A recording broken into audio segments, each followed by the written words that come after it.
বিভিন্ন স্বাদের গল্প শুনতে অবশ্যই সাবস্ক্রাইব করুন তোমার আমার গল্প বাড়ি হানা বাড়ি। নমস্কার, আমি এই গল্পের মামা দাদু। আমি কে খুব জানতে ইচ্ছা করছে না, জানতে পারবে তার জন্য তো গল্পটা পুরোটা শুনতে হবে। তার আগে বলো সবাই কেমন আছো? আশা করি সবাই ভালো আছো আর সবাইকে ভালো রেখেছো। আজকে আমার জীবনে ঘটা একটা ঘটনা আমারই নাতনি সুদেষ্ণা ঘোষ গল্পটা লিখেছে। গল্পের নাম দিয়েছে খাড়া দুটো সিং। কি গল্পের নাম শুনে কিছু মনে পড়ছে না? তার জন্য তো গল্পটা বাবা শুনতে হবে। আজকের গল্প পাঠে আছে সায়ন্তন। চলো আগে সবাই মিলে গল্পটা শুনে নি, তারপর না হয় কথা বলা যাবে। শুরু হচ্ছে আজকের গল্প। গল্পটি শেষ পর্যন্ত শোনার অনুরোধ রইল তোমাদের কাছে।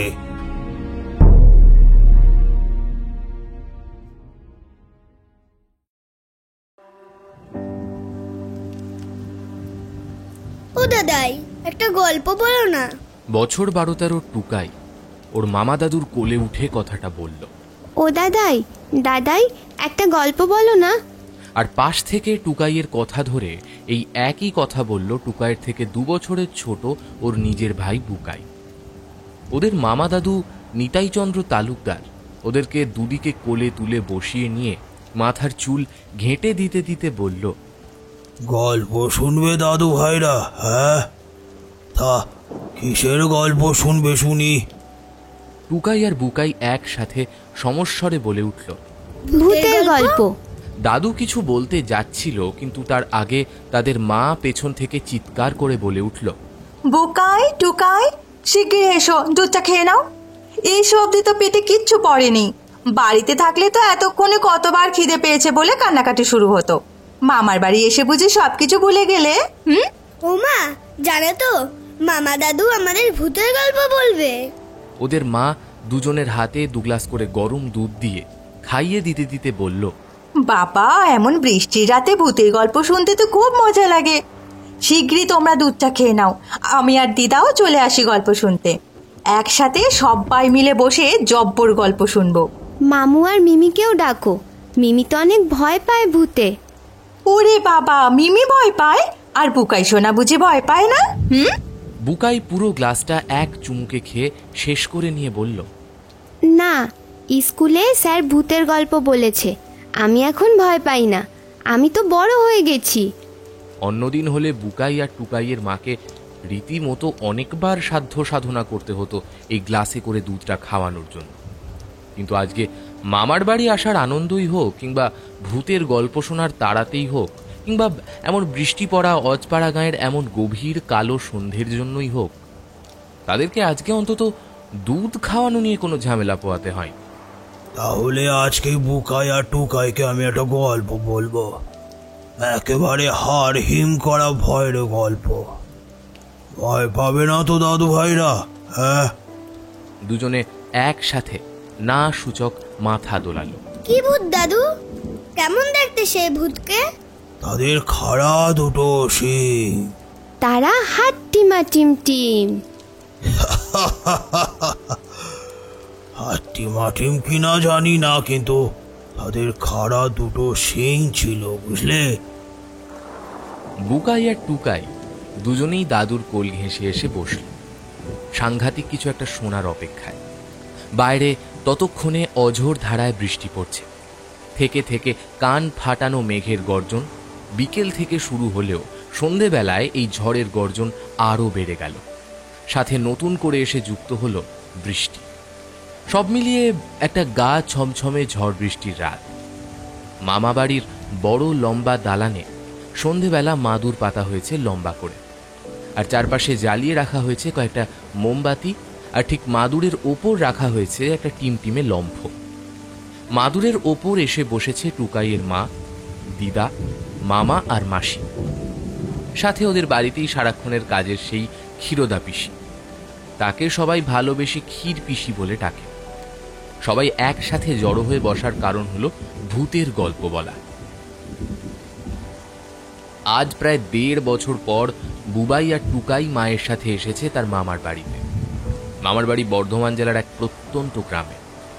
বুবাই আর টুকাই থাকে কলকাতার এক বড় শহরে।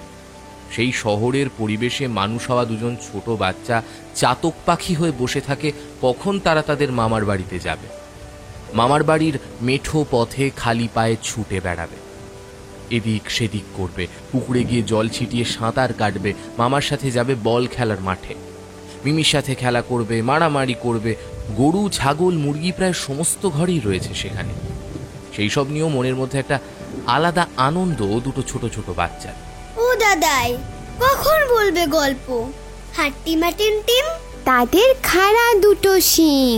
টুকাইয়ের কথা শুনে বুকাইও শেষে কথাটা বলে উঠল।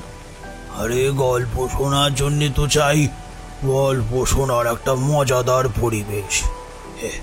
পরিবেশ তো তৈরি হয়ে গেছে, বাইরে ঝড় বৃষ্টি হচ্ছে, কিন্তু পেট পুজোর জন্য তো মুড়ি মাখা চাই, সেটা কোথায়? হ্যাঁ বোকায় আর টুকায় দিদা, একটা বড় বাটিতে মুড়ি, তেল, লঙ্কা, পেঁয়াজ দিয়ে ভালো করে মেখে নিয়ে আসো তো। হ্যাঁ হ্যাঁ, তোমার মুড়ি চা আসছে। মুড়ি মাখা আর চা নিয়ে এসে সেটা দাদুর হাতে দিয়ে দিদাও বসে পড়ল গল্পের আসরে। দাদু সেই মুড়ি একগাল চিবিয়ে আর এক চুমুক চা টেনে বলল, আহ, একেবারে দারুণ পরিবেশ ভূতের গল্প শোনার আর বলার। কি বলো দাদু ভাইরা? কথাটা শেষ হতে না হতেই বাইরে প্রচণ্ড জোরে একটা বাজ পড়ল, আর সাথে শুরু হলো ঠান্ডা ঠান্ডা হাওয়া।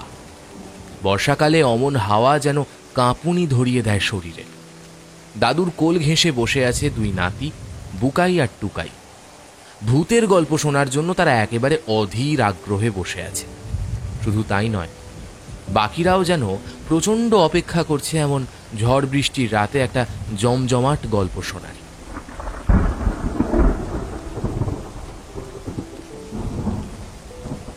সে আজ থেকে অনেক কাল বছর আগেকার কথা। আমি তখন থাকতাম আমার মামার বাড়িতে। আমার প্রায় অনেক বছর অবধি মামার বাড়িতে কেটেছিল। আমরা ছিলাম 6 ভাই বোন। বর্দি আর আমি থাকতাম মামার বাড়িতে। সেখানে মামার ছেলে মেয়েদের সাথে মানুষ হয়েছিলাম। আমার মামার বাড়ি ছিল জগন্নাথপুর গ্রামে, একেবারে অজপাড়াগা বলতে যাকে বোঝায়, সেই জগন্নাথপুর ঠিক তেমনই একটা গ্রাম। দুই দিকে সারি সারি ধানের ক্ষেত, সামান্য দূরে তাল বাগান। সেখানে ভাদ্র মাসের দিকে পড়ে থাকতো বড় বড় তাল। দল বেঁধে তাল কুড়োতে যাওয়া ছিল এক ধরনের মজা, বুঝলে দাদু ভাইরা? তারপর এর পুকুরে মাছ ধরা, কখনো বড়শি গিতে, কখনো ধুতির কোচলে। সব মিলিয়ে আমাদের ছোটবেলা শুধু বইয়ের ওপর মুখ গুজে বসে থেকে কাটেনি। সকালবেলায় ভোর ভোর ঘুম থেকে উঠে বই নিয়ে চলে যেতাম পাঠশালায়। সেখানে গুরু মশাইয়ের কথা মতো বেদ, ন্যায়শাস্ত্র, দর্শন, গণিত পড়ে আসতাম বাড়িতে। তারপর সারাদিন খেলাধুলা, মাঠে চড়া আর মামাদের সাথে মাঠে কাজ করতাম। মামার সাথে শহরে যেতাম হাটে। ওইটুকুনি বয়সেও কত কাজ করতাম। হ্যাঁ, সে যাই হোক, এবার আসল কথায় আসি। ছোটবেলার স্মৃতি বলতে গেলে এ আর শেষ হবে না। তখন একেবারে আমার ছোটবেলা। তখন আমার বয়স হবে 8 কি 9। তবে সেই ঘটনার কথা এখনো আমি ভুলতে পারিনি গো দাদু। যেই সময় জগন্নাথপুর ছিল গাছক্ষেত থেকে আরো অনেক বেশি গ্রাম। তাতে গোনা কটা বাড়ি আর জমিদার বাড়ি ছাড়া তেমন কিছু ছিল না। আর ছিল পুরনো এক কালী মায়ের মন্দির। সেখানে পুজো হতো সকাল সন্ধ্যা। গ্রামে মানুষদের মধ্যে সবাই বেশ মিলেমিশেই চলছিল। হঠাৎ হঠাৎ আসলো এই এক অসাধারণ ঘটনা। সেই সময়টা ছিল শ্রাবণ মাস। তখন সদ্য আমি আমার পা মোচানোর ব্যথা সারিয়ে উঠেছি। শহরের ডাক্তারের কথা মতো বেশি হাঁটা চলা দৌড়াদৌড়ি করলে পায়ের ব্যথা আরো বাড়বে। তাই বাড়ি থেকে দূরে বেড়ানো আর বিকালের খেলাধুলা সব বন্ধ হয়েছিল। ওই বাড়িতেই থাকতাম আর বাড়িতে ডাঙ্গুলি খেলতাম দাদাদের সঙ্গে। সেবার শ্রাবণ মাসে ভীষণ বৃষ্টি পড়ছিল। গত 3 দিন ধরে সে বৃষ্টির বেগ থামবার নামই নেই। সারাদিন প্রায় বৃষ্টি হচ্ছে। এমন সময় শোনা গেল গোপাল ময়রার বউয়ের ছেলে পুলে হবে। সেই বৃষ্টির মধ্যে থেকে গ্রামে দাইমা এসে উপস্থিত হলো গোপাল ময়রার বাড়িতে। প্রায় সারা রাত ধরে অনেক কষ্ট করে অবশেষে সকালবেলা খবর হলো গোপাল ময়রার পুত্র সন্তান হয়েছে। কিন্তু পুত্র সন্তানটি দেখার পরে সবার মুখ ভয়ে শুকিয়ে গেল। এমনকি গোপাল ময়রা নিজেও মাটিতে ধপ করে বসে পড়ল তার নবজাতক পুত্র সন্তানটির মুখ দেখার পরে। গোপাল ময়রা স্ত্রীও ডুগরে কেঁদে উঠল তার গর্ভজাত সন্তানকে দেখে।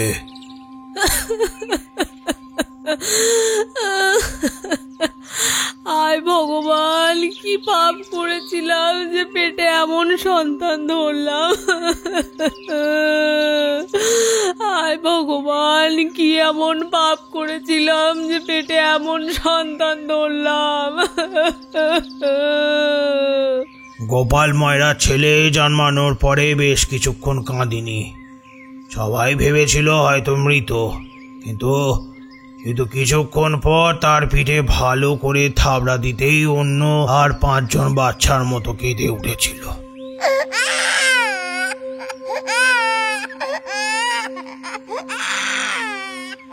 মোটামুটি আত্মীয় স্বজন পরিবারের মুখ থমথমে।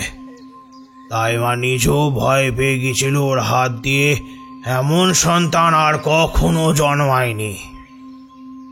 কেমন যেন কিংপুৎকাকার, শরীর একটা কিন্তু মাথা দুটো, যেন একে অপরকে আষ্টে পিষ্টে লেগে রেখেছে একসাথে। দুটো মাথা কেবল আলাদা, অথচ বুক থেকে বাকিটা একসাথে জোড়া। দুটো চোখ দুরকম ভাবে বন্ধ হচ্ছে আর খুলছে, আবার দুজনে আলাদা আলাদা সময় কাঁদছে। নাতি হয়েছে শুনে গোপাল ময়রার মা দেখতে আসেন 2 হাঁড়ি মিষ্টি নিয়ে, কিন্তু নাতির এরকম রূপ দেখে মিষ্টির হাঁড়ি মাটিতে পড়ে ছড়িয়ে ছিটিয়ে যায়।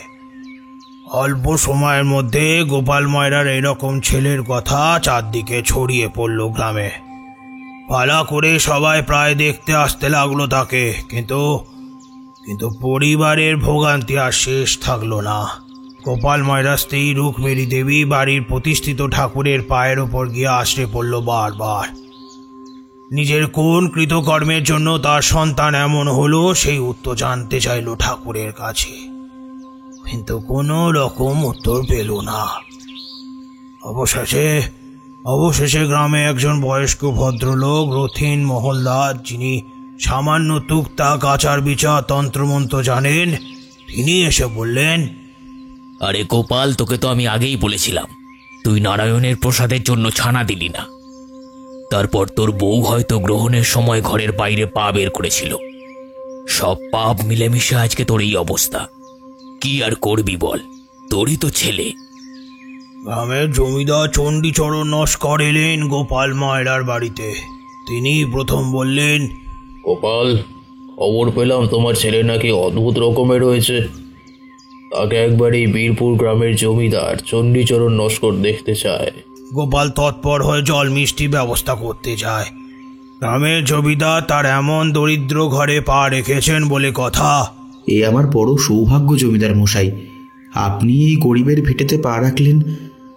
আমার বড় বিপদ জমিদার মশাই, আমার ছেলেটাকে ভগবান যে কেন এরকম করে পাঠালেন আমি কিছুই বুঝতে পারছি না। এই ছেলেকে নিয়ে আমি এখন কি করব ভবিষ্যতে? একে দেখে তো সবাই এখনই ভয় পাচ্ছে, এরপর কি হবে? আপনি একটা উপায় বার করুন জমিদার মশাই। শোনো গোপাল, কোনো চিন্তা করো না। চণ্ডীচরণ নস্কর কখনো কাউকে খালি হাতে ফেরায়নি আর ফেরাবেও না। তোমার ছেলের সব দায়িত্ব আমি নেব। হ্যাঁ, কি বললেন আপনি? আপনি নেবেন? আপনি সত্যি বলছেন জমিদার মশাই? হ্যাঁ হ্যাঁ গোপাল, আমি নেব। ওর সব খরচাপাতি আমি চালাবো। শুধু আমি যখন বলবো ও যেন তখনই আমার কাছে আসে। জমিদারের চোখ দুটো কথা বলার সময় চকচক করে উঠেছিল, অথচ অসহায় গোপাল তা তখন কিছুই বুঝতে পারেনি। জমিদার তার ছেলের ভরণ পোষণের দায়িত্ব নেবে শুনে সে খুশিতে পাগল হয়ে গেছিল। গোপাল জমিদার চণ্ডীচরণ নস্করের পায়ের কাছে গিয়ে পড়ে বলল, আমি বাবা হয়ে কথা দিচ্ছি জমিদার মশাই, আমার ছেলেকে আপনি যখন ডাকবেন তখনই আপনার সাহায্যে চলে যাবে। আসলে এমন ধারা ছেলে ভগবান দিল, তাদের তো মানুষের সমাজের সামনে বেশি রাখতে পারবো না, তাই ঘরের মধ্যেই রাখবো আর কি। এখন তোমার ছেলে সবে জন্ম নিল, এখন তাকে ভালো করে মানুষ করো আগে। আর একদম চিন্তা করবে না, জমিদার চণ্ডীচরণ নস্কর এই বীরপুর গ্রামের সমস্ত প্রজার দুঃখ কষ্ট সব দূর করে দেবে। জয় জমিদারের জয়। আপনি সত্যি ভগবান জমিদার মশাই। আপনি না থাকলে আমার ছেলে সহ আমরা মনে হয় বানের জলে ভেসে যেতাম। আপনি আমাকে রক্ষা করেছেন জমিদার মশাই। জয় জমিদারের জয়, জয় জমিদারের জয়। এরপর দিনের পর দিন কেটে যায়। রুক্মিণী দেবী, ময়রা সবাই ধীরে ধীরে ছেলের এমন অবস্থায় দুশ্চিন্তা কাটিয়ে উঠতে থাকে। জমিদার মাঝে মাঝে সামান্য কিছু টাকা পাঠাতো তাদের লোক দিয়ে। গোপাল ময়রা তাতেই যেন আকাশে চাঁদ পাওয়ার মতো খুশি হতো। তবে পাড়ার প্রতিবেশী থেকে অনেক কথা শুনতে হতো তাদের। চায়ের দোকানে বসে বা কোনো আড্ডায় বসলে সবার আগে গোপাল ময়রাকে শুনতে হতো, বুঝলি গোপাল, ওকে দেখে বড় মায়া হয় আমার। কেন যে সেদিন তুই নারায়ণের পেশাদের জন্য ছানাটা দিলি না? ভগবান মনে হয় তোর ওপর বড্ড রুষ্ট হয়েছেন। নইলে আমাদের চারদিকে এত সন্তান জন্মাচ্ছে, এমন সন্তান তো বাপের জন্মে দেখিনি। কেউ তখন আবার বলতো, আরে তোর বউয়ের মনে হয় কোনো দোষ টোষ ছিল নাকি? নইলে অমন দ্বারা সন্তান কেন বিয়াবে? আর রুক্মিণী দেবী তো কথার পর কথা শুনতে শুনতে একরকম পাগলই হতে শুরু করেছিল। তাকে গ্রামের মেয়ে বউরা প্রায় এক ঘরে করে দিয়েছিল। কেউ তেমন ভাবে মিশত না তার সাথে। পিছনে সবাই উল্টো পাল্টা কথা বলতো। একদিন বিকেলবেলা সমস্ত কাজকর্ম করে পাশের পুকুর থেকে জল আনতে যায় রুক্মিণী দেবী। শুনতে পায় তার নামে গ্রামের মেয়ে বউরা বসে বসে গল্প করছে। গোপাল ময়রার বউটা নিশ্চয়ই কোনো কালা জাদু করে, না হলে অমন সন্তান জন্মাবে কেন পেটে? আমি বাবা ওর সাথে কথা বলা বন্ধ করে দিয়েছি, তোমরা বন্ধ করে দাও। ওই সমস্ত মেয়ে ছেলের ছায়া মারানো পাপ। সাথে সাথে উপস্থিত বাকি বউগুলো তার কথায় সায় দেয়। আর দাঁড়িয়ে থাকতে পারে না রুক্মিণী, ছুটে চলে আসে বাড়িতে। আঁচল চাপা দিয়ে কাঁদতে থাকে অঝরে।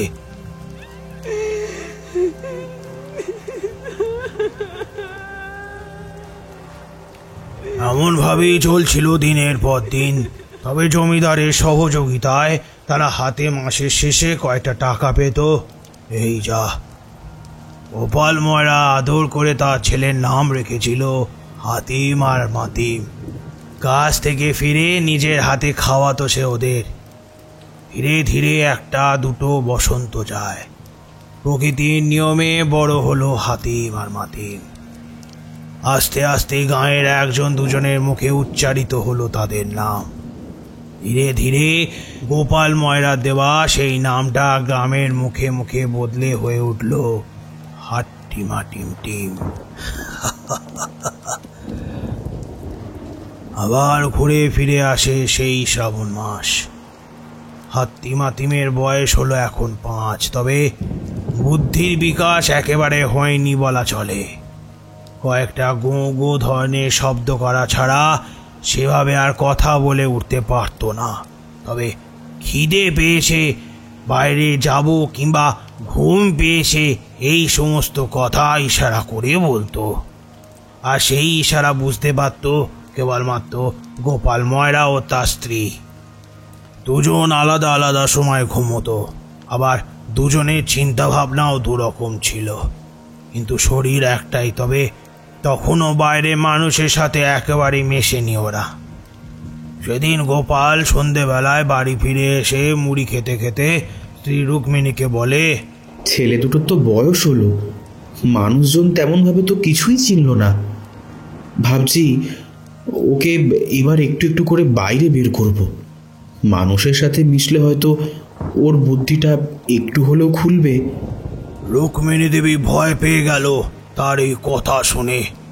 ও গো, ওরা আমার ছেলের উপর আঘাত আনবে গো, ও আরো উল্টো পাল্টা কথা বলবে। না বাবা থাক, ভগবান যেমন দিয়েছেন তেমন ভাবে আমাদের মানুষ করতে হবে ওকে। আরে বাবা না গো, ওকে আমি নিয়ে বেরোবো, কিচ্ছু চিন্তা করো না। তাছাড়া জমিদার মশাই এতদিন ধরে ওকে খাওয়া পড়ার জন্য টাকা পয়সা দিয়েছেন, এবার তো ওকে জমিদার মশাইয়ের কাজে লাগাতে হবে। রুক্মিণী দেবী প্রচণ্ড ভয় পেয়ে গেল স্বামীর মুখে এমন কথা শুনে, কিন্তু কি করবে কিছু ভেবে পেল না সে। কারণ সত্যিই তো এবার আস্তে আস্তে মানুষের সাথে মেলামেশা করতে হবে তাদের। কথাগুলো ওরা দুজনে হাট্টিমাটিমের সামনে আলোচনা করছিল।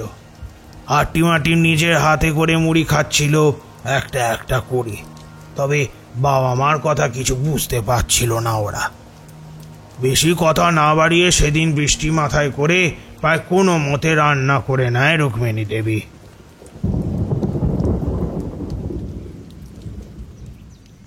পরের দিন সকালে বৃষ্টি কমলে হাতিম আর মাতিমকে নিয়ে বেশ সাজিয়ে গুছিয়ে ভালো পোশাক পরিয়ে গোপাল ময়রা ওদের নিয়ে বেরোলো গ্রামের রাস্তায়। ডান হাত দিয়ে শক্ত করে ধরে থাকে ছেলের হাত। ঘর থেকে বেরিয়ে 2-3 পা হাঁটতেই মানুষের নজর পড়ে তাদের দিকে, যেন অজানা কোনো গ্রহের জীব এসছে এই বীরপুর গ্রামে। গোপাল ময়রা আগে থেকেই সব প্রস্তুত ছিল এমন পরিস্থিতির জন্য, তাই সে তেমনভাবে বিচলিত হলো না। ছোট বাচ্চারা একটা মাঠের মধ্যে খেলা করছিল। হাট্টিমাটিমকে দেখে তারা ভয় পেয়ে যেদিক পারল ছুটে চলে গেল। সারা গ্রাম জুড়ে নিমেষের মধ্যেই হইচই পড়ে গেল যে গোপাল ময়রা তার 2 মাথা 1 শরীরওয়ালা ছেলেকে নিয়ে বেরিয়েছে রাস্তায়। বীরপুর গ্রামের সমস্ত লোকজন রাস্তায় জড়ো হয়ে দেখতে লাগলো এইরকম অদ্ভুত প্রজাতির জীবকে। গোপালের বুক ফেটে যাচ্ছিল কষ্টে। হঠাৎ কয়েকজন গ্রামের ফচকে ছেলে পুলে কৌতুকের স্বরে বলল, আরে সালা, এটা সেই কবিতাটা পড়েছিলাম না? হাট্টিমাটিম টিম, তাদের খাড়া 2 সিং, তারা মাঠে পাড়ে টিম, তারা হাট্টিমাটিম টিম। সাথে সাথে সমস্ত ছেলে পুড়ে এমনকি বয়স্ক মানুষজন আড়ালে হাসতে লাগলো মুখ টিপে। কয়েকজন বউ বাচ্চা আবার ভয় পেয়ে ছুটে গেল বাড়ির ভেতর। তবে গোপাল ময়রা কারোর কথায় বিশেষ পাত্তা দিল না, ছেলেকে নিয়ে চলল জমিদার পরিবারে। গোপাল ময়রার মনে এক চিলতে আশা ছিল, আর যে কেউ তার ছেলেকে ফেললা ভাবলেও একমাত্র জমিদার মশাই তার ছেলেকে যথেষ্ট ভালোবাসে, এবং সেই দৃঢ় বিশ্বাস নিয়ে সে এগিয়ে চলল জমিদার চণ্ডীচরণ নস্করের ভিটে। জমিদার বাড়ির সামনে এসে পৌঁছতেই সমস্ত বাড়িতেই হইচই পড়ে গেল। জমিদার বাড়ির লোকজন, ছেলেপিলে, মেয়ে বউরা ঘোমটার আড়ালে দাঁড়িয়ে রইল সে অদ্ভুত জীবকে দেখবার জন্য। জমিদার অনুমতি পেয়ে গোপাল ময়রা হাতিম আর মাতিমকে নিয়ে সোজা চলে গেল জমিদারের বৈঠকখানায়।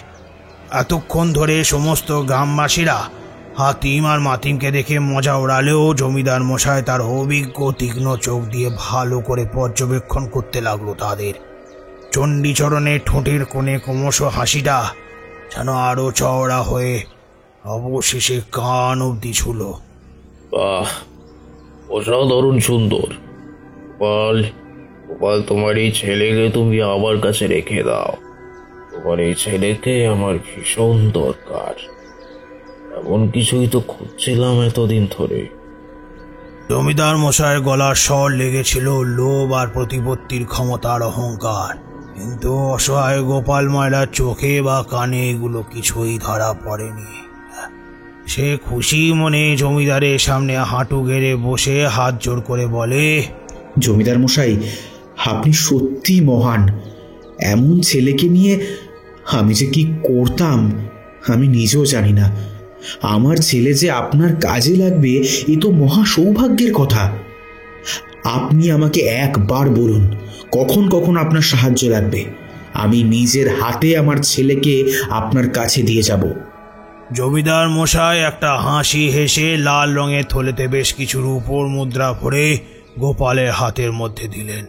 তারপর গড়গড়া নল থেকে এক মুখ ধোঁয়া টেনে বললেন, ওরো গোপাল, আজকে এখানে নিয়ে এসেছো ঠিক আছে, কিন্তু তোমার এই ছেলেকে তুমি ঘর থেকে বেশি বের করো না যেন। হ্যাঁ, এখন ওকে দাও, আমি একটু জমিদার বাড়িটা ওকে ঘুরিয়ে ঘুরিয়ে দেখাই। তোমাকে মাসে মাসে অনেক টাকা দেবো গোপাল, শুধু একটু তোমার ছেলেটাকে আমার কাছে সময় মতো পৌঁছে দিও। খুশিতে চোখে জল চলে এলো গোপাল ময়রার। থলে ভরার উপর কয়েন হাতের মধ্যে নিয়ে সে একরকম লাফাতে লাফাতে চলল বাড়িতে। তারপর থেকে প্রায়শই জমিদার চণ্ডীচরণ নস্কর ডেকে পাঠাতো হাতিম আর মাতিমকে। জমিদারের সঙ্গে তার পাশের এলাকার জমিদার রাজরাজেশ্বর পাল চৌধুরীর সাথে বেশ বচসা বেঁধেছিল কয়দিন যাবৎ। এই নিয়ে বেশ কয়েকবার দুই পক্ষের মধ্যে লেঠেল নিয়ে হাতাহাতিও হয়েছিল। সমস্যা হচ্ছিল একটা খাল কাটা নিয়ে। খাল কাটলে এক পক্ষের চাষিদের সুবিধা হবে, আর এক পক্ষে সামান্য সমস্যা। জমিদার চণ্ডীচরণ নস্কর তাই ডেকে পাঠালেন গোপাল ময়রার ছেলেকে। তারপর একজন লেঠেলকে সামনে ডেকে জমিদার বললেন, নরেন, ওই হাট্টিম হাটিমটা কি যেন সব, যাকে এখন এই হবে আমাদের আসল হাতিয়ার। আমাদের না হওয়া সমস্ত কাজগুলোকে এই অদ্ভুত নোংরা জীবটাকে দিয়ে ভয় দেখিয়ে অন্যদের কাছ থেকে আদায় করতে হবে। এখন যা, এই হাট্টিম হাটিমকে নিয়ে সোজা যাবি জমিদার রাজেশ্বর রায় চৌধুরীর কাছে, আর ঠিক যেভাবে বলেছি ঠিক সেইভাবেই কাজ করবি। আমি নিশ্চিত এতে কাজ হবে। যা যা, নিয়ে যা। নরেন ঘাড় নেড়ে জমিদার মশাইয়ের কথা মতো আদেশ পালন করতে লাগলো। জমিদার মশাই আদেশ, ঠিকভাবে কাজ কর। আর ওই যে হাট্টিমা টিম না কি ছাতার মাথা, হ্যাঁ, ওকে কালো কাপড় দিয়ে মুড়িয়ে নিয়ে যেতে হবে জমিদার রাজরাজেশ্বরের কাছে। তারপর সুযোগ বুঝে ওকে ছেড়ে দিয়ে ভয় দেখাতে হবে ওখানকার জমিদারকে। যে খালটা নিয়ে এতদিন লড়াই চলছিল জমিদারের সাথে, এবারে নিশ্চয়ই খালটা কাটা পড়বে। দেখবি তখন জমিদার খুশি হয়ে আমাদের কত বকশিস দেবেন। তাই বলছি, কাজটাকে ভালো করে কর। ঠিক সেই মতো সন্ধ্যার দিকে হাট্টিমাটিমকে জমিদার রাজরাজেশ্বরের মূল দরজার সামনে ছেড়ে দিয়ে আসে এই লেঠেলগুলো। এমন অদ্ভুত জিনিস সেখানকার সেপাইরা আগে কখনো দেখেনি, তাই তাদের দেখা মাত্রই তারা সাথে সাথে ভয় পেয়ে জমিদারকে ডাকতে লাগলো। এদিকে অবুঝ হাট্টিমাটিম তার সরল মনে এক পা করে এগিয়ে চলল জমিদার বাড়ির উদ্দেশ্যে। জমিদার রাজরাজেশ্বর সমস্ত কাজ ফেলে ছুটে এলেন এই অদ্ভুত জীবটাকে দেখতে। এদিকে সারা দিনে না খাওয়াতে প্রচন্ড খিদের জ্বালায় অস্থির হয়ে মুখে কয়টা সাংঘাতিক আওয়াজ করছিল হাট্টিমাটিম। হাতে জমিদার মশাই আরো যেন বেশি ভয় পেয়ে গেলেন।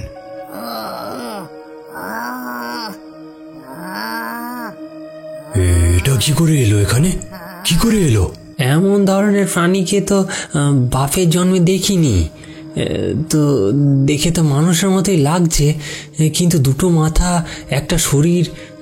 জমিদার মশাই, একে কি এখনই ঘায়েল করে দেবো এক খোঁচায়? বলেই একজন তার তীক্ষ্ণ বল্লমে ফলা দিয়ে খোঁচা দিল হাট্টিমাটিমকে। ডান হাতে প্রচন্ড আঘাত পেয়ে মাটিতে বসে পড়ে সে। চোখ ফেটে জল আসে তার, তবুও মুখ ফুটে গো গো শব্দ ছাড়া আর কিছুই বলতে পারছিল না বেচারা।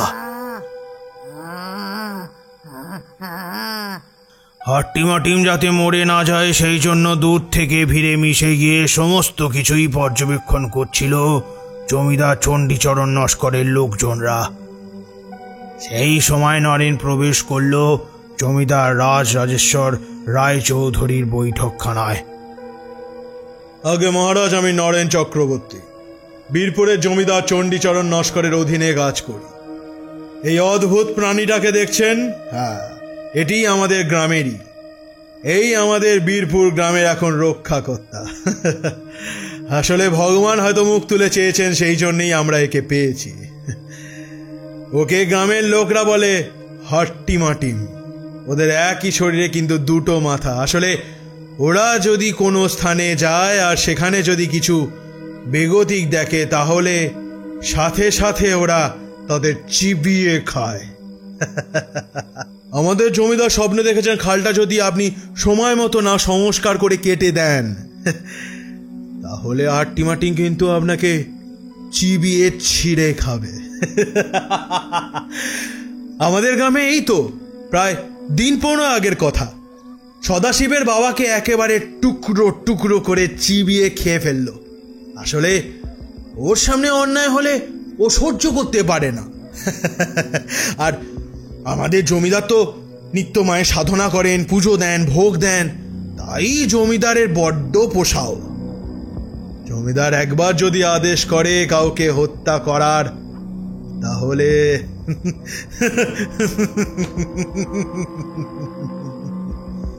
জমিদার রাজরাজেশ্বরের মুখে ঘাম বিন্দু বিন্দু ফুটে উঠল। তার চোখ মুখে আদল দেখে স্পষ্টই বোঝা যাচ্ছে তিনি ভয় পেয়েছেন। বেশ কিছুক্ষণ সময় নেবার পরে তিনি বললেন, আচ্ছা আচ্ছা, বেশ বেশ বেশ বেশ, এতগুলো লোক নিয়ে ঘর সংসার করি, গায়ের জমিদার শেষকালে এমন একটা অদ্ভুত জীবের হাতে প্রাণ দিতে চায় না। ঠিক আছে ঠিক আছে, আমি ব্যবস্থা করে দেব, আমি খাল কাটিয়ে দেব। এখন তুমি একে নিয়ে এসো, ওকে তাড়াতাড়ি এই বাড়ি থেকে নিয়ে চলে যাও। এইভাবে গোপাল ময়রাকে কয়েকটা টাকার বিনিময়ে বীরপুর গাঁয়ের জমিদার চণ্ডীচরণ নস্কর হাট্টিমাটিমকে দিয়ে তার সমস্ত না হওয়া কাজ করে নিতে থাকেন। হাট্টিমাটিমকে নিজের মনে প্রাণে ভীষণ ঘেন্না করতেন জমিদার চণ্ডীচরণ নস্কর। কেবলমাত্র স্বার্থের জন্য তাকে ব্যবহার করতেন। এমনভাবে দিন যায়, মাস যায়, বছর যায়। দেখতে দেখতে হাট্টিমাটিমের বয়স প্রায় 12 বছর। গোপাল ময়রা চুলে পাক ধরতে থাকে, তেমনি চণ্ডীচরণ নস্করের চুলেও পাক ধরতে থাকে। মাত্র কয়েক বছর শুধুমাত্র হাট্টিমাটিমকে কাজে লাগিয়ে আরো অগাধ সম্পত্তি মালিক হয়ে যান জমিদার চণ্ডীচরণ নস্কর। অঘ্রাণ মাস পড়তে না পড়তেই জমিদার বাড়ি সেজে উঠল রঙে, আলপনায়, আশানায়, সুরে। জমিদার চণ্ডীচরণ নস্করের বড় মেয়ের অরুন্ধতির বিয়ে। থরে থরে লোক এসে জমা হয় জমিদার বাড়িতে। সমস্ত আত্মীয় স্বজন মুখরিত হয়ে ওঠে ওই জমিদার বাড়ির চত্বর। ভারী ভারী গয়না, কাপড়, খাবার সব আসে। এই দিকে ততদিনে অবশ্য কয়েকটা কথা বলতে শিখেছে হাট্টিমাটিম। হাট্টিমাটিম শুধু হাসে আর 2 হাত জড়ো করে হাততালি দেয়। হাট্টিমাটিমের গায়ে অনেক জায়গায় প্রচুর ক্ষত।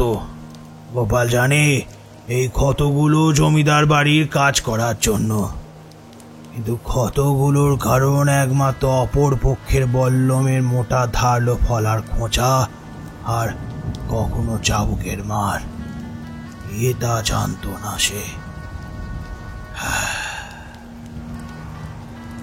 গোপাল ময়রা, রুক্মিণী দেবী আর হাট্টিমাটিম খুব মজাই ছিল জমিদার বাড়ি বিয়ে দেখবে বলে। কিন্তু বিয়ে শুরুর ঠিক কদিন আগে জমিদার চণ্ডীচরণ নস্কর ডাক পাঠায় গোপাল ময়রাকে। গোপাল ময়রা এসে উপস্থিত হলো জমিদারের সাথে দেখা করবার জন্য। তাকে দেখে জমিদার বলেন, বল এই চলো, অগ্রহায়ণ মাসের 20 তারিখে আমি আমার মেয়ে অরুন্ধতির বিয়ে ঠিক করেছি। এদিন বরযাত্রী থেকে সমস্ত লোকজন আসবে, তাতে অনেক আত্মীয় স্বজন এসে ভিড়ও জমাবে। আর পরের দিন বিদায় বেলাতে সারা গ্রামের রাস্তায় মেয়ে জামাইকে ঘুরিয়ে তবে মেয়েকে শ্বশুর বাড়ি পাঠানো হবে। বলছি একদিন যেন খবরদার হাট্টিমাটিমকে এই জমিদার বাড়ির আশেপাশেও এনো না। বিয়ে বিদায় হবে, তারপর আবার আগের মতো কাজ শুরু হবে। কি বলতো, অমন রূপ দেখলে বিয়ে বাড়ির পাত্রপক্ষরা সে কেউ ভিড়মি খেতে পারে। তার উপর লোকজন নানা কথা বলবে, অশুভ টশুভ সেটা তো আছেই। কি দরকার বলো তো গোপাল? মানুষের মন তো বুঝতেই পারছো। এই 3-4 দিনেরই তো ব্যাপার। পাত্রপক্ষের লোকজন একবার ওকে দেখে ফেললে বড় সমস্যা সৃষ্টি হবে। তা বুঝলে তো গোপাল? তবে সমস্যা নেই কিছু, আমি সমস্ত খাবার তোমাদের বাড়িতেই পাঠিয়ে দেব, আর বাড়ি বসেই খেও। হ্যাঁ, আর খবরদার গোপাল, ভুল করেও কিন্তু আমার কথার অন্যথা করো না, তাহলে মহা সর্বনাশ হবে। গোপাল ময়রার বুকের মধ্যে যেন পাথর চেপে বসলো। তবু জমিদারের সামনে লম্বা করে ঘাড় নেড়ে চলে যায় গোপাল ময়রা। অবশেষে বিয়ের দিন আসে, আর হাট্টিমাটিমেরও ছটপটানি শুরু হয়। তাকে কিছুতেই ঘরে আটকে রাখা যায় না।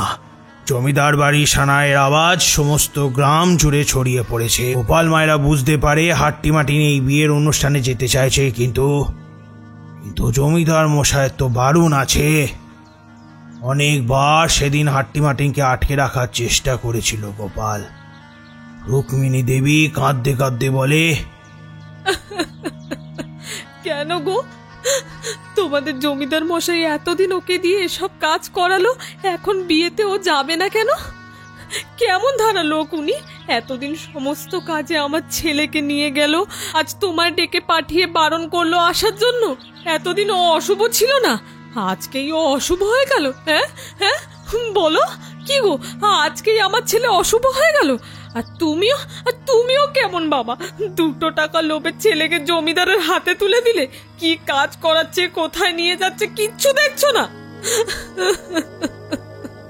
কেন, মাসের শুরুতে যখন টাকাগুলোকে নিয়ে আসি তখন তো চোখ দুটো চকচক করে, আর অমন ছেলে কোথায় বা কাজ পেত শুনি? রাগের চোটে গোপাল ময়রা হাত ধরে টানতে টানতে ঘরের মধ্যে তালা বন্ধ করে দেয় হাট্টিমাটিমকে। দরজার প্রচণ্ড জোরে আঘাত হানে ওরা, কিন্তু দরজা খোলা না। রুক্মিণী দেবী কাঁদতে কাঁদতে চলে যান ঘরের ভেতর, আর সারা রাত রাগে কষ্টে দুঃখে ছটপট করতে থাকে গোপাল ময়রা। সমস্ত গ্রাম তখন উৎসবে মুখরিত। দলে দলে লোক যাচ্ছে জমিদার বাড়িতে। সমস্ত গ্রাম বড় বড় আলোতে দিনের আলোর মতো উজ্জ্বল। সানাইয়ের বিদায়ের সুরে মুখরিত চারপাশ। সেই দিন রাতে ওই বাড়িতে 3টে প্রাণীর কারোর খাওয়া হয়নি। বাইরের দালানেই ঘুমিয়ে পড়েছিল গোপাল ময়রা।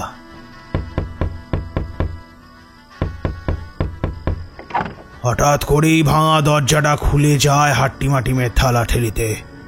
অগ্রহণে ঠান্ডা বাতাসে তখন হালকা কুয়াশার রেশ। মাথার উপর এক ফালি চাঁদ জ্বলজ্বল করছে। তখনও সানায় সুর ভেসে আসছে জমিদার বাড়ি থেকে। অন্য দিনের তুলনায় আজকে চারপাশটা আলোক উজ্জ্বল। নিঃশব্দে ঘর থেকে বেরিয়ে আসতে কোনো রকম ঝামেলা পোহাতে হয়নি হাট্টিমাটিমকে। হাট্টিমাটিমের সরল মন কিছু বুঝতে পারেনি এই ঘটনা তার জীবনে কত বিপদ আনতে পারে। জমিদার বাড়ি এমন আড়ম্বর দেখে তার বারবার মন করছিল সেখানে পৌঁছাবার, কিন্তু কোনোভাবেই সেটা করতে পারছিল না তার বাবার মায়ের জন্য। দরজা খোলা পেয়ে ওই আলোর উৎসকে লক্ষ্য করে হেঁটে চলে যায় হাতিম আর মাতিম। উফ, হাট্টিমাটিম। কপালের ফেরে কোনো রকম টের পেল না গোপাল। আর তখনই রাস্তা দিয়ে যাচ্ছিল নতুন বিয়ে হওয়া বরের কনে সহ বরযাত্রীর দল। ভোরের দিক, প্রায় শেষ রাত। জামাই আর মেয়েকে নিয়ে জমিদার চণ্ডীচরণ নস্কর ভ্রমণ করছিল বীরপুর গ্রামটি। পাত্রপক্ষ থেকে বহুজন সম্মিলিত হয়েছিল সেই যাত্রাতে। পথ জুড়ে বাজছিল সানাইয়ের বাজনা। আর ঠিক সেই সময় কোনো কিছু না বুঝে পথের মাঝখানে চলে আসলো হাতিম আর মাতিম। হ্যাঁ, আর সঙ্গে সঙ্গে ভয়ে পেয়ে অনেক মেয়ে বউরা পথের মাঝখানেই চিৎকার চেঁচামেচি শুরু করে দিল। জমিদার চণ্ডীচরণ নস্কর প্রচণ্ড মাথা গরম করে ফেললেন। লেঠেলকে হুকুম দিলেন তারা যেন ধরে নিয়ে আসে এই সামনের বটতলায়। হঠাৎ ভোর রাতের দিকে একটা চিৎকার চেঁচামেচি আওয়াজ পেয়ে ঘুম ভেঙে যায় গোপাল ময়রা আর তার স্ত্রীর। চিৎকারটা বাইরে খানিকটা দূর থেকেই আসছিল। জমিদার চণ্ডীচরণ নস্করের গলার স্বর, ভীষণ রাগের সুরে কথা বলছেন। গোপাল ময়রা উঠে দেখলো ঘরের দরজা খোলা, হাট্টিমাটিম সেখানে নেই। প্রচণ্ড ভয়ে তারা দুজনেই ছুটে গেল সেই বাইরের দিকে। আর দু পা এগোতেই দেখে জমিদার চণ্ডীচরণ নস্কর লেঠেলকে সাথে করে তার ছেলেকে একরকম টানতে টানতে নিয়ে যাচ্ছে। সমস্ত বাসনা থেমে গেছে। বরযাত্রীর মেয়ে বউরা বাচ্চারা ভয়ে কাঁদছে প্রায়। গোপাল ময়রা ছুটতে ছুটতে গেল জমিদার মশাই পা ধরে ক্ষমা চাইতে।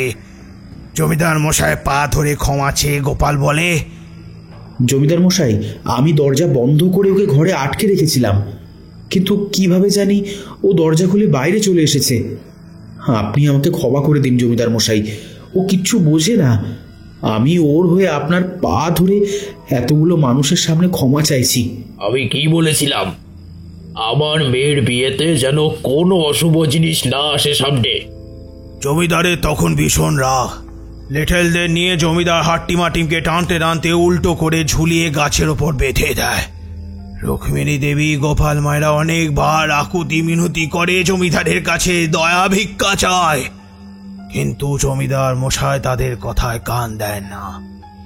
দুজন লেঠেলকে পাহারায় বসিয়ে কনেকে বিদায় করে আসেন সবাই। সকাল থেকে রাত পর্যন্ত এমনভাবে উল্টো করে বেঁধে রাখার ফলে মরো মরো অবস্থা হয় হাট্টিমাটিমের। রাতের বেলায় জমিদার এসে তাদের মাথায় মারতে থাকে। মাথা ফুলে গিয়ে দুটো সিংহের আকৃতি ধারণ করে। এই নিয়ে চলে খুব হাসাহাসি। তবে এইভাবে কোনো প্রাণী বেঁচে থাকা সম্ভব নয়। সারাদিন এইভাবে ঝুলে থাকতে থাকতে প্রচণ্ড রক্তক্ষরণের জন্য সেদিন রাতেই প্রাণ হারায় হাট্টিমাটিম। গোপাল ময়রা রুক্মিণী দেবী মনে মনে দৃঢ় প্রতিজ্ঞ হয় এর প্রতিশোধ তারা নেবে, কিন্তু নিজের সন্তানের কষ্ট আর মৃত্যু কোনো বাবা মার পক্ষে মেনে নেওয়া সম্ভব নয়। হাট্টিমাটিমের এমন বিভৎস লাশটাকে জড়িয়ে ধরে অনেকক্ষণ ধরে কাঁদছিল গোপাল ময়রা। রুক্মিণী দেবীর মুখে কোনো কথা নেই, কেবল কেবল জ্বলন্ত অগ্নিদৃষ্টিতে তাকিয়েছিল জমিদার চণ্ডীচরণ নস্করের দিকে। তারা জানে জমিদারের অনেক ক্ষমতা, তাদের এই এক মুহূর্তে গ্রাম ছাড়া করা সম্ভব তার পক্ষে। তাই কোনো রকম প্রতিবাদ করল না তখন তারা। কেবল তারা দাহ করল না হাট্টিমাটিমের শরীর, একটা বস্তার মধ্যে করে নিয়ে চলে গেল জঙ্গলে অনেক গভীরে। তখন গোপাল ময়রার হাতের মধ্যে ধরা ছিল তীক্ষ্ণ ছুচলো দুটো মৃত পশুর মজবুত শিং।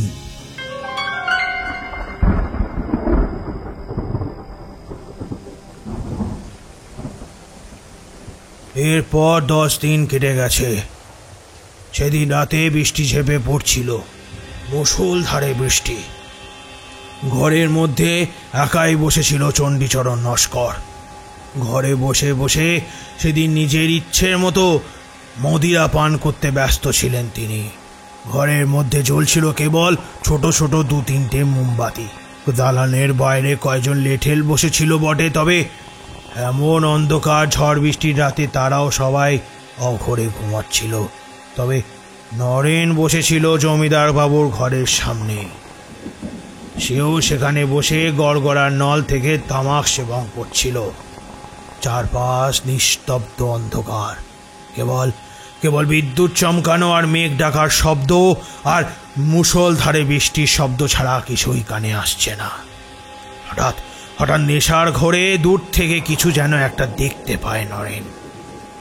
সামান্য মোমবাতির আলোয় ভালো করে ঠাউর করতে পারে না সেটা কি জিনিস, তবে তবে সে বুঝতে পারে অস্পষ্ট সেই কালো রঙের জিনিসটা আকারে 3 ফুটের বেশি নয়।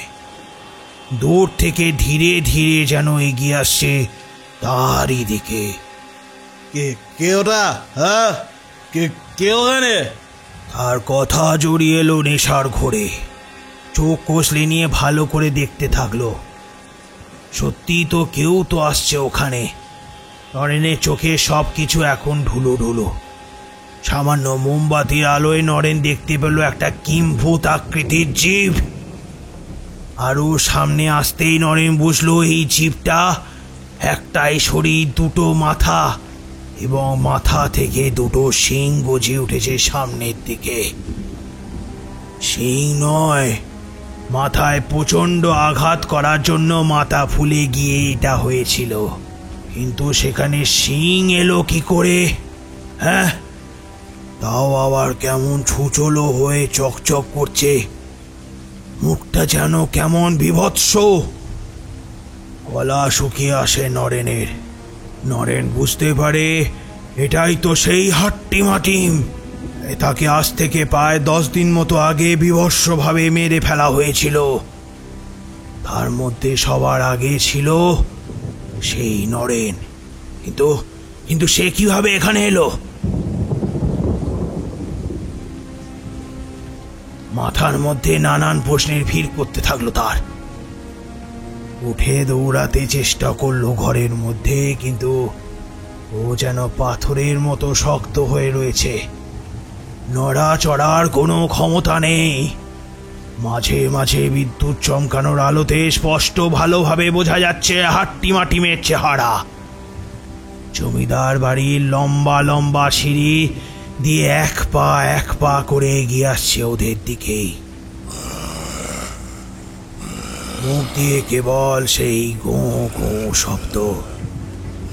দেওয়ালে পিঠ ঠেকে যায় তার, মাথা ঘুরতে থাকে। এবার যেন সে তার ভীষণ কাছে চলে আসে। মাত্র আর এক হাত। হাট্টিমাটিম তার বেটে বেটে দুটো হাত দিয়ে চেপে ধরে নরেনের গলাটা। চুবম বন্ধ হতে থাকে তার। পা দুটো ছড়িয়ে দিয়ে ছটফট করতে থাকে। চোখ দুটো ঠিকরে বেরিয়ে আসে তার।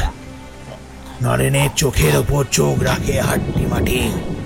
হাট্টিমাটিমের শরীরে এখন অশরীরী শক্তি, মুখে এক কুটিল হাসি। ধীরে ধীরে হাট্টিমাটিম তার মাথার শিংটা নরেনের পেটে ঢুকিয়ে দেয়।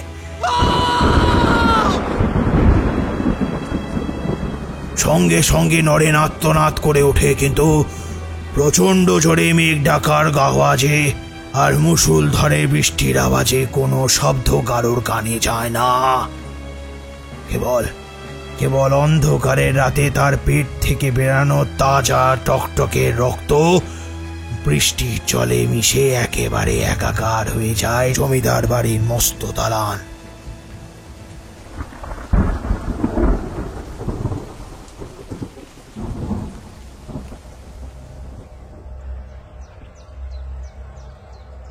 ওগো, কি সর্বনাশ হলো গো! এ আমার কি সর্বনাশ হলো! এমন ভাবে কে মারলো তোমাকে? ওগো, ওগো! নরেনের স্ত্রী মুখে আঁচল চাপা দিয়ে ডুগরে কেঁদে কেঁদে বলেন কথাগুলো।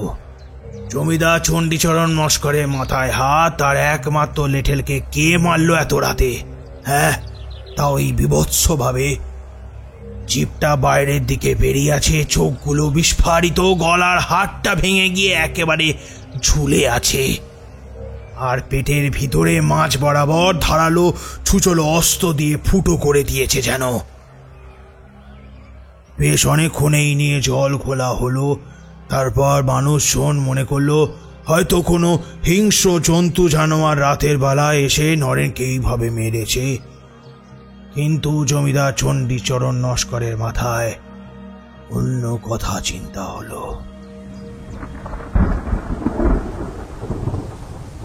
ঠিক তার পরের দিনই রাতের বেলায় আগের দিনের মতোই বৃষ্টি পড়ছিল মুষলধারে। রথিন মহলদার তার মাটির ঘরে মাথার পাশে একটা হ্যারিকেন নিয়ে বিছনা করে শুয়েছিল। রথিন মহলদার একা মানুষ, বিয়ে থা করেননি। টুকটাক তাবিজ মাদুলি নিয়ে এই সমস্ত বিক্রি বাট্টা করে কোনো রকমে দুটো পেটের ভাত তার জোগাড় হয়ে যেত। তবে তবে গ্রামে কয়েকজন লোক তাকে বেশ সম্মান করত। কারো পেটে ব্যথা, কারো বিয়ে হয় না, কারোর বাচ্চা হচ্ছে না, কারোর সংসারে অশান্তি, এইসবের ওষুধ দিয়ে থাকতো রথীন মোহনদার।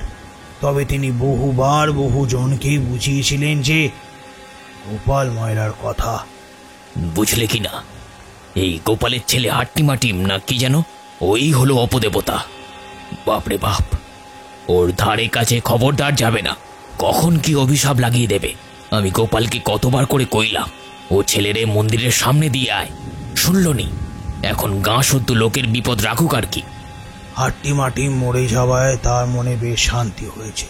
রাতের খাবার কোনো রকমে সেরে বাইরে দরজাটা খুলেই শুয়েছিল রথীন মোহনদার।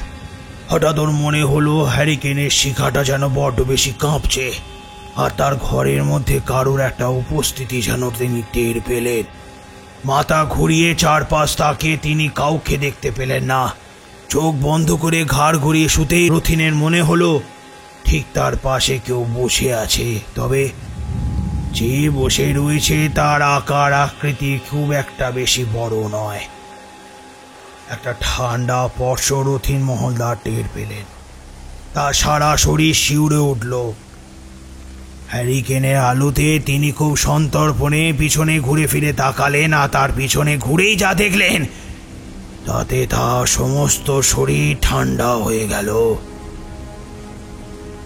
তার ঠিক পেছনেই শুয়ে রয়েছে সেই অশুভ ভগবানের অভিশাপে তৈরি হওয়া গোপাল ময়রার ছেলে হাতিম আর মাতিম।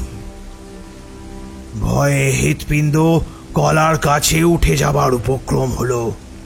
সারা শরীর কাঁপতে লাগলো তার। রথীন মহলদারের বয়স হয়েছে প্রায় 60-এর উপর তার বয়স, কিন্তু জীবনে এত ভয় তিনি আগে কখনো পাননি। রথীন মহলদার এক পা করে উঠে সোজা হয়ে দাঁড়ালেন। ভয়ে তার হাত পা কাঁপছিল, তবু কাঁপা কাঁপা কণ্ঠে প্রশ্ন করলেন, কে কে তুই কে? হাট্টিমাটিনের মুখ থেকে কোনো রকম প্রশ্ন এলো না, কেবল তার অন্ধকারে গভীরে থাকা দুটো চোখ আর মাথার মাঝখানে থেকে গজিয়ে ওঠা দুটো শিং চকচক করছিল। রথীন মহলদার ভেবেছিলেন তিনি দরজা দিয়ে বেরিয়ে পালিয়ে যাবেন, কিন্তু সেই বুদ্ধি করে তিনি দরজার কাছে পৌঁছেই যেই বেরোতে যাবেন, অমনি দরজা আপনা আপনি বন্ধ হয়ে গেল। অনেক চেষ্টা করে ধাক্কাধাক্কি করার পরও দরজা খুলল না। দরজার পিঠ থেকে কেবল দাঁড়িয়ে রইলেন তিনি।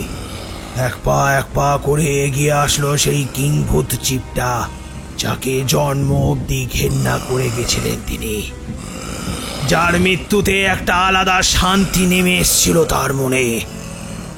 অবশেষে শেষকালে কিনা তার ঘরে মৃত্যুদূত হয়ে এসছে সেই হাট্টিমাটিম, এমনকি তার হাতেই মরতে হবে শেষ পর্যন্ত। ভয়ে আর ঘৃণায় আরো শিউরে উঠলেন তিনি। লক্ষ্য করলেন হাট্টিমাটিম ছুচলো শিং দুটো নিয়ে এগিয়ে আসছে তার পেট লক্ষ্য করে। চোখ বন্ধ করে চিৎকার করে উঠলেন রথীন হালদার। ঠিক তখনই প্রচন্ড জোরে একটা কোথায় কাছে বাজ পড়ল। তার চিৎকার কারো কানের গেল না। মুখে ফুটল সেই কুটিল হাসি। সেই ভয়ানক হাট্টিমাটি নিপুণ ভাবে পেটের নাড়ি ভুড়ির মধ্যে দিয়ে ঢুকিয়ে দিল তার খাড়া দুটো শিং।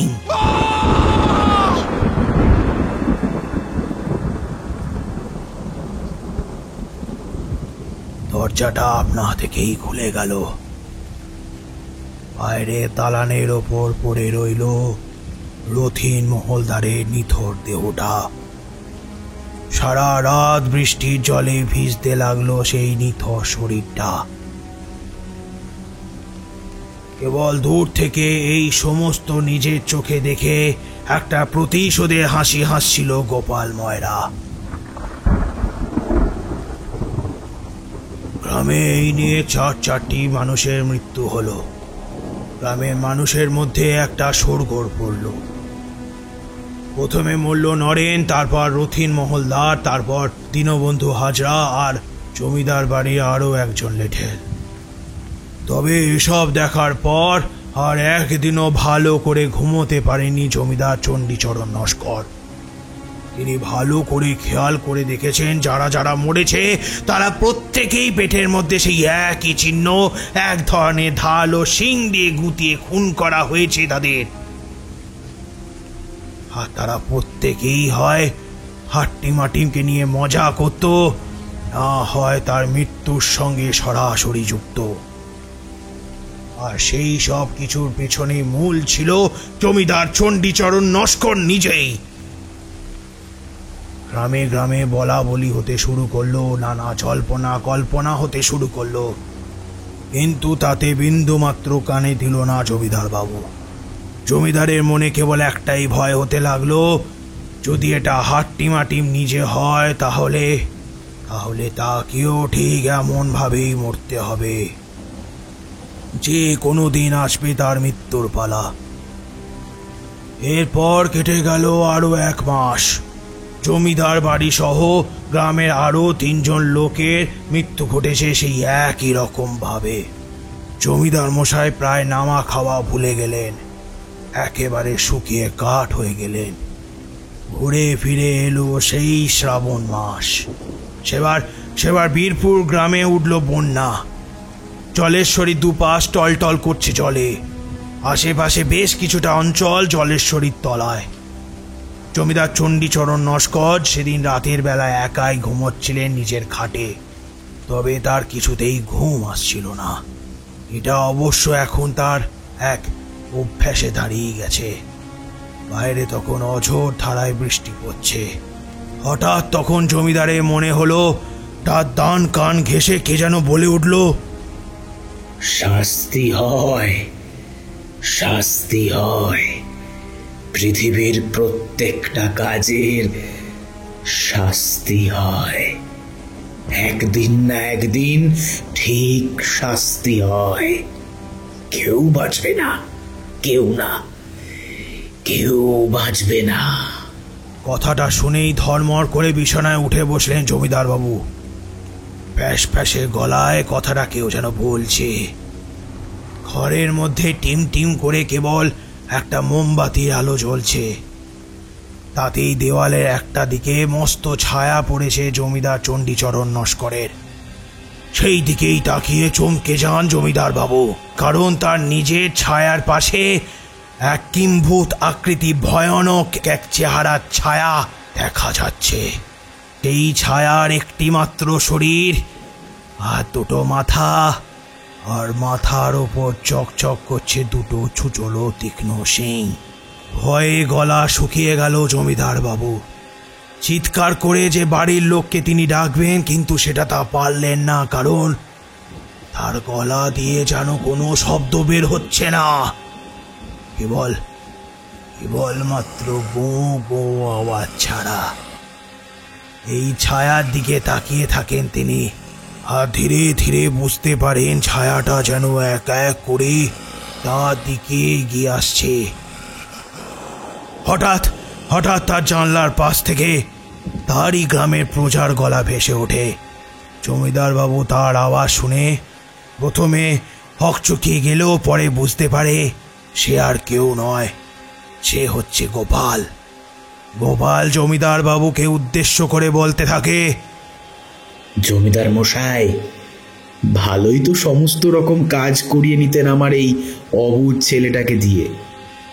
আমিও শালা পয়সা লোভে এমন বাপ হয়ে গেলাম যে নিজের ছেলেটার ভালো মন্দ কিচ্ছু বুঝলাম না।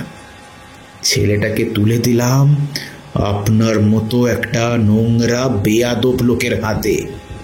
আচ্ছা বলুন তো জমিদার মশাই, কিভাবে আমার ছেলেটা অশুভ হতে পারে? হ্যাঁ, অনেক রকম মানুষ তো জন্মায়। ও হয়তো জন্মেছিল ওর পূর্বজন্মের পাপ কিংবা আমাদের পাপে, কিন্তু ও তো সরল সাদাসিধে একটা প্রাণ। এই পৃথিবীতে বাঁচার অধিকার তো ওর নিজেরও ছিল, তাই না? ওরও তো ইচ্ছে করতো আপনার বাড়ির বিয়ের অনুষ্ঠানে ও আসবে, এত আলো এত আয়োজন সব কিছু নিজের 2 চোখে দেখবে। আসলে জানেন তো, দোষটা আপনার নয় জমিদার মশাই, দোষটা আমাদের মনের। আমরা নিজের চেনা চকের বাইরে গিয়ে কোনোদিনই কিচ্ছু ভাবতে পারিনি। নিজের পরিচিত কোনো কিছুর বাইরে কিছু দেখতে পেলেই আমরা তাকে নিজের মতো নানান কিছু বলে ভেবে বসি, তাই না জমিদার মশাই? গোপাল, গোপাল, আমাকে ক্ষমা করে দাও গোপাল, আমাকে ক্ষমা করে দাও। আমার ভুল হয়ে গেছে। তুমি তোমার ছেলেকে দিয়ে যাও এখান থেকে। কত টাকা লাগবে তোমার গোপাল? কত টাকা লাগবে? আমি তোমায় সব টাকা দেবো, কিন্তু দয়া করে আমায় প্রাণে বেরো না গোপাল, প্রাণে বেরো না, আমাকে প্রাণে বেরো না। আমি তো কাউকে প্রাণে মারি না জমিদার মশাই, মারে আমার ছেলে হাতিম আর মাতিম। আপনাদের কথায় হাট্টি মাটি। আচ্ছা সত্যি করে বলুন তো জমিদার মশাই, সেদিন কি আমার ছেলের সত্যিই দোষ ছিল? কি এমন বড় ভুল করেছিল যার জন্য ওকে এত বড় শাস্তি দেওয়া হয়েছিল? মানুষ কি কখনো অশুভ হতে পারে কোনো কিছুর জন্য? আপনারা ওকে সারাদিন গাছের ওপর ঝুলিয়ে রাখলেন। ছেলেটা খিদে তেষ্টায় রোদের মধ্যে অমনভাবে ঝুলে থাকলো, আর রাতের বেলা যখন ওর প্রায় অর্ধমৃত অবস্থা, আপনারা মজা করে ওর মাথায় মেরে ওর মাথাটা ফুলিয়ে দিলেন। আমার ছেলেটা মরেই গেল শেষ পর্যন্ত। তবে আমি কিন্তু ওর মাথার ফাঁকা জায়গা দুটো ফাঁকা রাখিনি। ফাঁকা রাখলে যে বড্ড খালি খালি লাগে। তাই পরের দিনই আমার ছেলের শরীরটাকে নিয়ে চলে যাই জঙ্গলে। বন্য জন্তুর তীক্ষ্ণ সুচলো দুটো শিং লাগিয়ে দিই ওর মাথার সাথে। ওই সুকুমার রায় না কার যেন একটা ছড়া আছে না, হাট্টিমা টিম টিম, তাদের খাড়া দুটো শিং, তারা মাঠে পারে ডিম, তারা হাট্টিমা টিম টিম। অবিকল ওদের মতো বানিয়ে দিলাম আমার হাতিম আর মাতিমকে। তারপর আমার বিশেষ কিছু আর করতে হয়নি। ওদের অতৃপ্ত আত্মা নিজেদের প্রতিশোধ নিয়ে বেড়াচ্ছে, ঠিক যেমন ও নিজের সাথে হওয়া অন্যায়ের প্রতিশোধ আপনাকে শাস্তি দেওয়ার মাধ্যমে করবে। জমিদার মশাই, কার ঘুরিয়ে দেখুন, ঠিক আপনার সামনে কে দাঁড়িয়ে রয়েছে। জমিদার চণ্ডীচরণ নস্কর ভয়ে ভয়ে পিছনের দিকে ঘুরলেন। তার সমস্ত শরীর ঘামে ভিজে গেছে, গলা প্রায় শুকিয়ে কাঠ। পিছনে ঘুরেই তিনি দেখলেন ঠিক তার সামনে দাঁড়িয়ে রয়েছে হাট্টিমা টিম, যাকে এতদিন শুধুমাত্র নিজের প্রয়োজনে লাগিয়ে অগাধ সম্পত্তি মালিকানা অর্জন করেছেন, যাকে কাজে লাগিয়ে প্রচুর অসাধ্য সাধন করেছেন, আর যার সামান্য ভুলের কারণে নিজের হাতে তার প্রাণ নিয়েছেন, সেই হাট্টিমা টিম তার সামনে দাঁড়িয়ে। তবে তার মুখের মধ্যে সেই সারল্যতা, নিষ্পাপ্যতা আর কিছুই নেই, বরং সেখানে ফুটে উঠেছে এক ভয়ঙ্কর নিষ্ঠুর প্রাণঘাতী হাসি। তবে তবে বেশি কিছু ভাবতে হলো না জমিদার বাবুকে। নিপুণভাবে মাথার সামনে থাকা ধারালো শিংটা প্রবেশ করলো জমিদার মশাইয়ের পেটের ভিতরে। প্রচন্ড জোরে চিৎকার করে উঠলেন জমিদার মশাই, কিন্তু সেই আওয়াজও বাইরে কারোর কানে গেল না। চিৎকারের সঙ্গে সঙ্গে কাছেই প্রচন্ড জোরে বাজ পড়ল।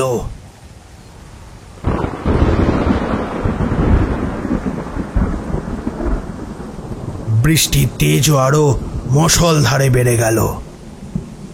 সারা ঘর রক্তে ভিজে গেল। হাট্টিমা টিমের সারা শরীর এখন রক্তে ভেজা, তবে তার মুখে এক সুন্দর নিষ্পাপ হাসি।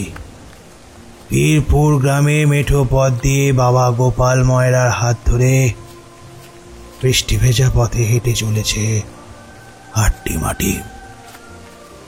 শোন বাবা, তুই এমন জন্মেছিস তাতে তোর কোনো দোষ নেই। দোষ এই সমস্ত মানুষের যারা মানুষকে সম্মান করতে পারে না, যারা নিজের চেনা ছকের বাইরে অন্য কিছুকে দেখতে পারে না। আমি আর কদিন এই পৃথিবীতে, তোর মার আর আমার বয়স হয়েছে, আমরা হয়তো দুদিন পরেই মরে যাব, কিন্তু তুই থেকে যাবি এবং যত চেনা ছকের বাইরে থাকা মানুষ পৃথিবীতে দেখতে পাবি তাদের সাথে হওয়া অন্যায়ের প্রতিবাদ করবি। দরকার হলে তোর অস্ত্র ওই শিং দুটো দিয়ে এমনভাবেই শাস্তি দিবি। তুই তো বুঝিস তাদের জীবনে কত কষ্ট, যারা আর পাঁচজনের মতো সাধারণ নয়, যারা সমাজের কত রকম লাঞ্ছনা বাঞ্ছনা সবকিছুই সহ্য করেছে। তারা নিজেরা কখনো খুঁজে পায় না তারা ঠিক কি দোষ করেছিল। আর শুধু তারাই নয়, তাদের জন্মদাতা মা এবং বাবা, তাদেরও কেন এত কথা শুনতে হয় বলতে পারিস হাট্টিমাটিম? বাবা, তুই আমাদের ওপর একেবারেই রেগে নেই তো? ছোটবেলায় তুই যখন জন্ম নিলি তখন আমার মনের মধ্যেও কত এরকম এলোমেলো চিন্তা ভাবনা এসেছিল, কিন্তু আজ মনে হয় তখন বড্ড বোকা ছিলাম আমি। তুই আমার চোখ খুলে দিলি। বাবা, তুই আর পাঁচজনের মতোই সাধারণ হলে হয়তো এই চোখটা আমার খুলতো না। তোকে অনেক ভালোবাসি হাতিম আর মাতিম, সত্যি অনেক ভালোবাসি তোদের। হাট্টিমাটিমের মুখে ফুটে উঠল নিষ্পাপ একটা হাসি, আর চোখের কোণায় মৃদু জল। সে তার বাবার হাত আরো দৃঢ়ভাবে চেপে ধরল, কারণ এই রাতের পর তো সে আর তার বাবাকে পাবে না। পরের দিন রাতের জন্য আবার অপেক্ষা করতে হবে। রাতের বেলায় একমাত্র পেদলোকে প্রবেশ করে তার মৃত ছেলের সঙ্গে থাকতে পারে গোপাল, আর না হলে সে তো সারাদিনই সাধারণ মানুষ। ভোর হয়ে এসছে, এখনই সকাল নামবে। এখন আসি বাবা, আবার আগামীকাল রাতে দেখা হবে। তোর মা তোদের জন্য পায়েস বানাবে বলেছে, কালকে নিয়ে আসবো, কেমন? গোপাল গুনগুন করে ছড়াটা বলতে বলতে বৃষ্টি ভেজা পথে চলতে লাগলো। আজ তার বড়ই খুশির দিন, বড়ই আনন্দের দিন। হাট্টিমাটিম টিম তাদের খাড়া দুটো শিং, তারা মাঠে পারে ডিম, তারা হাট্টিমাটিম টিম। হাট্টিমাটিম টিম তাদের খাড়া দুটো শিং, তারা মাঠে পারে ডিম, তারা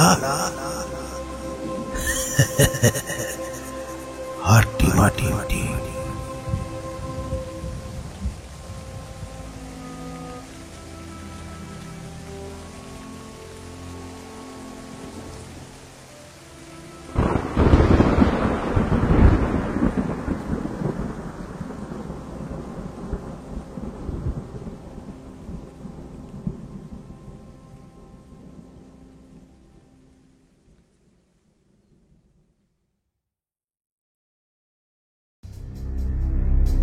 শেষ হলো আজকের গল্প, সুদেষ্ণা ঘোষের লেখা খাড়া দুটো শিং।